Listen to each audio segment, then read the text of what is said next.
Monsieur le chef de cabinet du roi,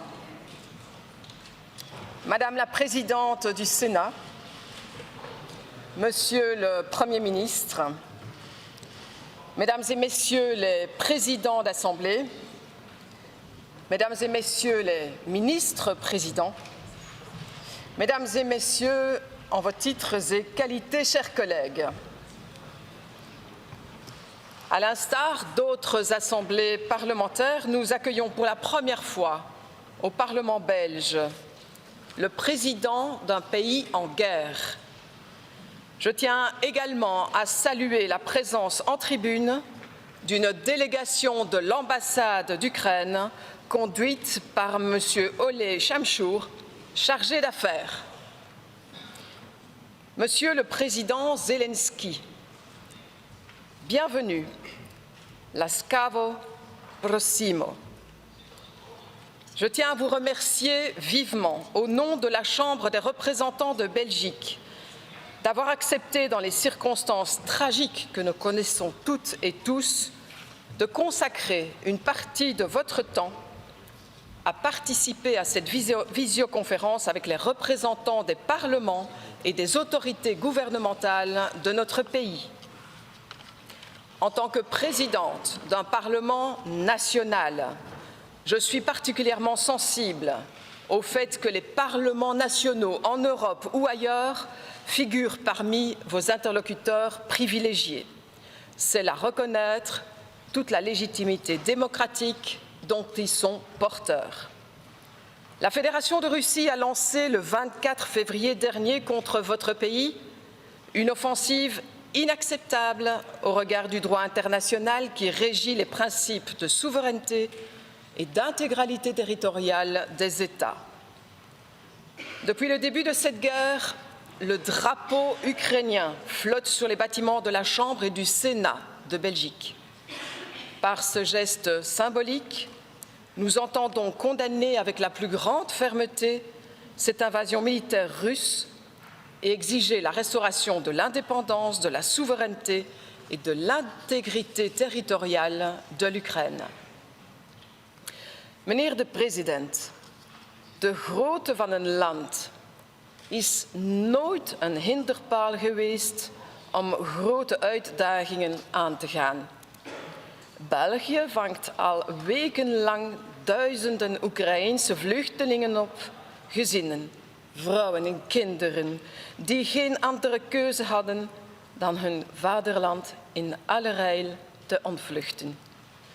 Op dit ogenblik doen veel mensen in België alles wat ze kunnen, zetten ze zich in met inbreng van hun persoonlijke of beroepservaring, met veel menselijkheid en enthousiasme om aan de immense noden van de Oekraïense vluchtelingen tegemoet te komen. Op humanitair vlak groeit er een nauwe samenwerking tussen particulieren en overheidsinitiatieven. We waren in het bijzonder aangedaan door een van de gevolgen van deze oorlog. Meer dan de helft van de kinderen in uw land is ontworteld. Die grootschalige ontheemding is een van de snelst op gang gekomen vluchtelingenstromen van kinderen sinds de Tweede Wereldoorlog. Dat is onmenselijk en dramatisch. In Mariupol, in het zuidoosten van uw land, liggen duizenden onschuldige burgers onder vuur en moeten ze de onophoudelijke bombardementen van het Russische leger verduren, terwijl ze verstoken blijven van water, verzorging en voedsel. Mariupol staat intussen helaas op de beruchte lijst van martelaarsteden. Monsieur le Président, la politique menée par le dernier président de l'URSS, Mikhail Gorbatchev, avait rendu possible la destruction du mur qui séparait l'Est de l'Ouest. Force est hélas de constater que Vladimir Poutine vient d'ériger en Europe par la force un nouveau mur, comme vous l'avez souligné dans votre message à nos collègues du Bundestag allemand. Aujourd'hui, l'Europe est confrontée à une nouvelle dimension de sécurité. Il était vain de croire que toute menace avait disparu avec l'effondrement des blocs. La menace était toujours présente et d'autant plus complexe à appréhender qu'elle s'inscrit dans un cadre régional et non plus strictement national. Face à ces incertitudes, l'Europe devra contribuer davantage à la sécurité, à la stabilité et aux équilibres mondiaux. Ceci passe notamment par une défense européenne davantage intégrée dans un cadre d'une alliance atlantique plus indispensable que jamais. Cette sécurité, cette stabilité doivent d'ailleurs être entendues dans une acceptation large qui intègre les risques technologiques, environnementaux et énergétiques. Meneer de president, in overleg met haar partners en bondgenoten heeft de Europese Unie onmiddellijke en ongekende sancties opgelegd aan de Russische Federatie en maatregelen genomen om uw land met alle mogelijke middelen, politiek, financieel, humanitair en logistiek, te steunen. De Belgische Kamer van Volksvertegenwoordigers heeft duidelijk stelling genomen in een resolutie waarin de niet uitgelokte militaire agressie van de Russische Federatie tegen Oekraïne, tegen de soevereiniteit, onafhankelijkheid en territoriale integriteit van het land en tegen de inwoners van Oekraïne in de krachtigste bewoordingen veroordeeld wordt. Hier in Brussel vonden een week geleden de EU en de NAVO-top plaats.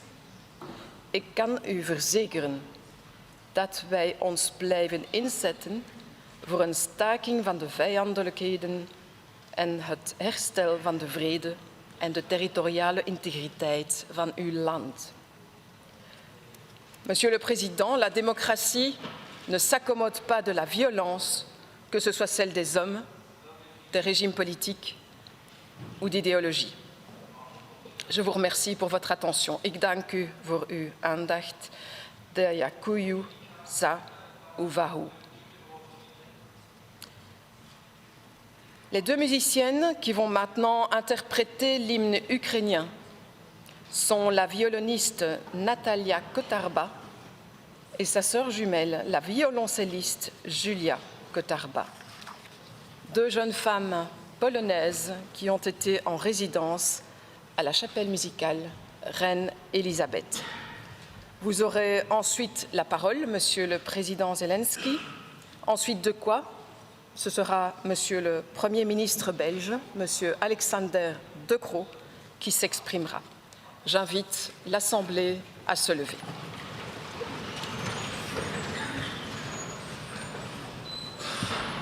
On va d'abord attendre que la présidente s'assied.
Шановна пані голова Палати представників, шановна пані голова Сенату, шановний пане прем'єр-міністре, шановні пані та панове депутати і члени уряду, дорогий бельгійський народе, 8 років війни, 36 днів повномасштабного вторгнення Російської Федерації. Багато людей очікували, що наша держава і наш народ зможе чинити опір російським військам стільки часу. Будемо чесними, ні, небагато. Думали, що ми впадемо під ударами російських військ. Але ми вистояли, наш народ вистояв. Ми боремось. Ми захищаємо нашу свободу, вражаючи світ мужністю українських героїв, наших Збройних сил України та всіх громадян України, які не здаються, які вірять в перемогу. На півдні нашої держави є таке місто Маріуполь, про яке ви сьогодні згадували. Я вам дуже вдячний, пані спікер. Одне з найбільш перспективних і економічно сильних міст України. Так було до цієї війни. Зараз більше 90% усіх будівель цього міста зруйновані повністю російськими ударами авіації, артилерії, мінометів, танків. Загинули тисячі мирних маріупольців. Людей ховають прямо в місті, у дворах багатоповерхівок. Вірніше того, що залишилось від багатоповерхівок. Більше 3 тижнів Маріуполь у повній блокаді. Російські військові закрили всі в'їзди у місто, заблокували підхід з моря. Там немає, ви це знаєте, всі ці деталі. Там немає нічого, води, їжі, ліки, немає життя. Просто немає. Немає усього того, що потрібно для підтримання будь-якого життя. Але Маріуполь не здається, Маріуполь продовжує боротися з окупантами. У його захисників був вибір. Вони могли вийти з міста, віддати його російським загарбникам. Вони цього не зробили. Кожного Божого дня ми намагаємось зробити все, щоб працювали гуманітарні коридори з Маріуполя, щоб врятувати звідти мирних мешканців, які ще залишаються у місті. Жінки, діти, людей старшого віку. Частково нам це вдається. Але у більшості випадків російські військові не випускають людей на вільну територію України і не допускають будь-які гуманітарні вантажі у Маріуполь. Сьогодні це найстрашніше місце в Європі. Там пекло, там катастрофа, про яку усі знають, весь світ. Але ніхто не має достатньої рішучості, щоб допомогти зупинити катастрофу в цьому місті і в інших містах нашої держави. І зараз я хочу запитати всіх, у вас запитати, хочу запитати у всіх європейців, які зараз мене чують, на що сподіваються захисники Маріуполя? На що сподіваються захисники інших міст, містечок, сіл України? В усіх тих районах, де битви не менш страшні, ніж було у вас під Дніпром. А може навіть в Маріуполі страшніше, не знаю. Чи сподіваються захисники наших міст на закриття неба над Україною для російських ракет-літаків? Вони знають, що для цього немає сміливості. Чи думають вони про те, чи відповідає наша держава критеріям до вступу в Європейський Союз? Наша держава, яка віддала вже тисячі життів у війні за свободу в Європі. Чи враховують маріупольці, чи будь-якого міста захисники рівень збитків європейських компаній від припинення бізнесу на російському ринку? Чи думають вони взагалі про гроші? Ні. Не сподіваються, не враховують. Бо точно цього достойні. Погодьтесь. Це абсолютно різні світи. Світ тих, хто реально бореться за свободу тут і зараз проти тиранії, яка хоче розколоти Європу і знищити все, що нас об'єднує, все, що об'єднує вас. І світ тих, хто настільки звик до свободи, що навіть не хоче помічати Чого вартує боротьба за неї? Світ тих, хто вважає, наприклад, що російські алмази в Антверпені, наприклад, це важливіше, ніж війна на сході Європи. Або світ тих, хто вважає, що доступність європейських портів для російських суден – це важливіше, ніж намагання воєнної машини Росії. Розчавити цілий народ поруч із вами. 40 мільйонів українців. Головне питання в житті кожної людини не в тому, на що ця людина сподівається, про що думає або що вираховує. Головне питання – це питання про те, чого людина достойна. І я, як президент гідної країни, я звертаюся до вас із цілком логічними констатаціями, з тим, що зрозуміло абсолютно більшості світу, Європи, європейців в різних країнах. Ми ж бачили ці опитування, ми знаємо, як нас підтримують люди, звичайні люди. Наші захисники гідні того, щоб отримати від Європи за свободу, якою вони й воюють, ту зброю, яка точно зупинить наступ Росії. Значить, наступ тиранії. Коли ми говоримо про літаки, танки, артилерійські системи, протикорабельну зброю, ми говоримо про те, що дійсно потрібно і що є у країн Євросоюзу, у країн НАТО. Наші захисники гідні того, щоб європейські компанії нарешті припинили заробляти разом із тими, хто намагається нас знищити. Наші захисники гідні всього того, щоб не гадати про критерії, а знати, що Україна буде членом Європейського Союзу. Бо якщо вони програють, якщо програємо Маріуполь та інші українські міста, не буде більше ніякого міцного Європейського Союзу. Бо прийде тиранія, щоб забрати у вас те, чим ви володієте і пишаєтесь. Зрозуміло, що ми вам цього не бажаємо. І це ні в коєму разі не погроза, це реальність. Ми її відчуваємо, це констатація.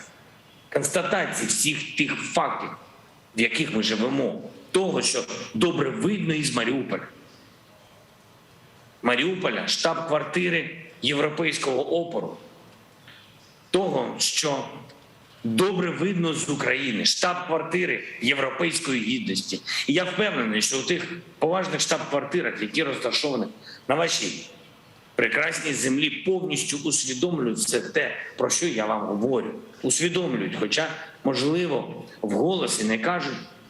Тож давайте всі разом в Європі будемо гідними тих подвигів, яких здійснюють українці у війні за свободу, за вільну Європу і проти тиранії, проти Росії. Ми вдячні вам, дуже вдячні вашій державі за підтримку, яку ви вже надали. Бельгія однією з перших надала нам оборонну допомогу. Це історичний момент, історична подяка. І ми цього ніколи не забудемо. Ви тепло прийняли вже понад 30 тисяч українців, які покинули свої домівки через цю війну. Але саме ви, як держава, серце Європи, можете надихнути усіх інших європейців зробити більше, щоб допомогти нам вигнати окупантів з України, відновити дорогоцінний мир. Мир, який вартує більше, ніж будь-що. Ніж будь-які цінності, будь-які алмази. Більше, ніж будь-які угоди з Росією. Більше, ніж будь-яке російське судно у європейських портах. Більше, ніж будь-який барель російської нафти. Кожен з вас добре знає, що треба робити, щоб повернути мир, щоб бути справді гідними Європи. Тож допоможіть нам. Тож зробіть це. Зброя, санкції, членство в Європі.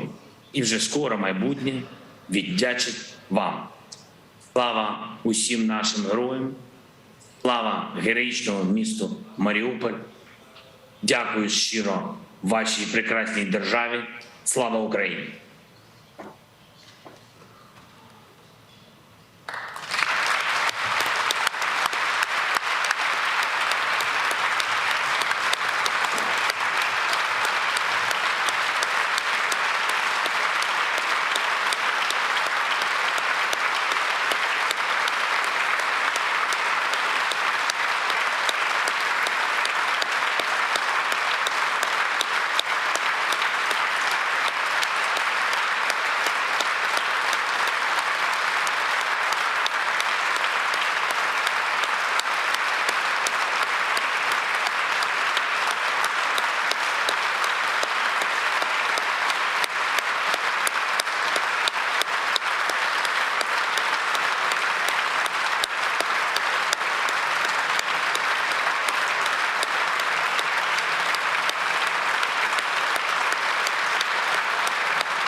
Mr. President, you thanked us for helping Ukrainian refugees, for providing shelter to women and children fleeing Mr. Putin's bombs.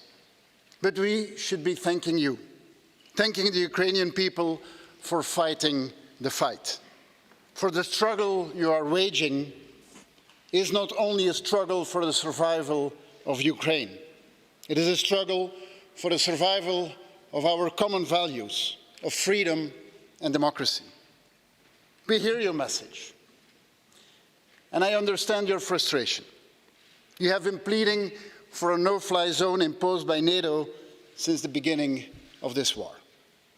But let's be frank, this would mean shooting down Russian planes and an escalation that might engulf the whole continent of Europe.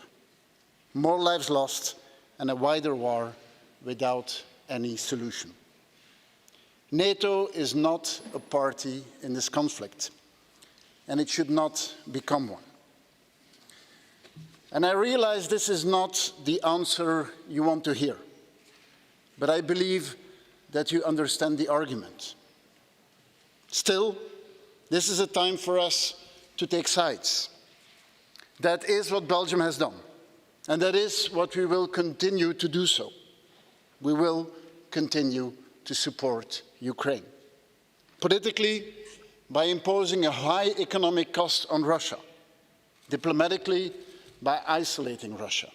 By providing humanitarian and military aid, and by sheltering those who are fleeing Russian missiles and bombs. We stand by your side, and we will remain by your side.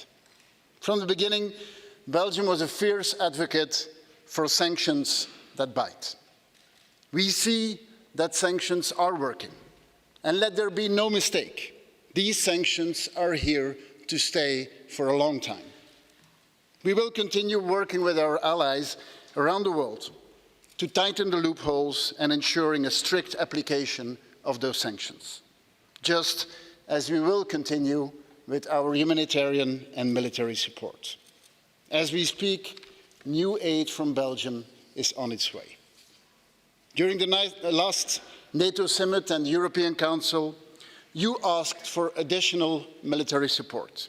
And I can inform you that the Belgian army has ordered new weapons for Ukraine. And we will continue our support as long as needed, as long as your country is under assault. Meneer de president, België staat aan uw zijde. Aan de zijde van de Oekraïners, omdat jullie deel zijn van het Europese volk. Wij zijn één Europese familie. Ni odna Europejska Simja. Jullie delen onze waarden van vrijheid en van democratie, van een open samenleving en van menselijke vooruitgang. Het zou een fundamentele fout zijn van Europa om Oekraïne te laten wachten op het formele proces van toetreding tot de Europese Unie. Europees lidmaatschap is een lang en veeleisend proces. En daar zijn goede redenen voor. Daarom moeten we werk maken van een snellere en een directere oplossing. Een snellere economische integratie van Oekraïne en Europa. Om met elkaar handel te drijven, te investeren, met elkaar naar elkaar toe te groeien. En ook een recht voor Oekraïners om echt Europeaan te worden en deel te nemen aan programma's zoals Erasmus. Het is zoals u me vorig jaar vertelde toen we in Brussel samen zaten. U wilde toen niet spreken over de dreigende oorlog. U wilde het hebben over economie en over investeringen. Want Vladimir Poetin is er ook op uit om de economische macht van Oekraïne te breken. Jullie can-do-mentaliteit, jullie creativiteit. We kunnen dit niet laten gebeuren. C'est la raison pour laquelle l'Europe sera à l'avant-garde de la reconstruction de l'Ukraine, avec un plan Marshall européen pour l'Ukraine. Mais pour cela, il faut que cette barbarie cesse au plus vite. Et c'est possible. Les pourparlers de paix actuels nous le prouvent. Face à l'opacité et l'ambiguïté de la Russie, vous offrez au monde entier votre honnêteté, votre sincérité et une réelle détermination à mettre fin à cette guerre illégale et injuste. quels que soient les plans du président Poutine, l'Ukraine ne sera jamais sienne. Volodymyr, Monsieur le Président, trouver les mots justes dans ces circonstances aussi dramatiques, ce n'est pas une chose aisée. Mais sachez que les Belges admirent votre courage et votre sang-froid. Nous saluons la bravoure du peuple ukrainien. Et surtout, nous admirons votre dignité face à tant d'inhumanité. L'Ukraine vaincra et la liberté finira par l'emporter. Gardez la foi. Slava Ukraini, Heroyam Slava. Дуже дякую.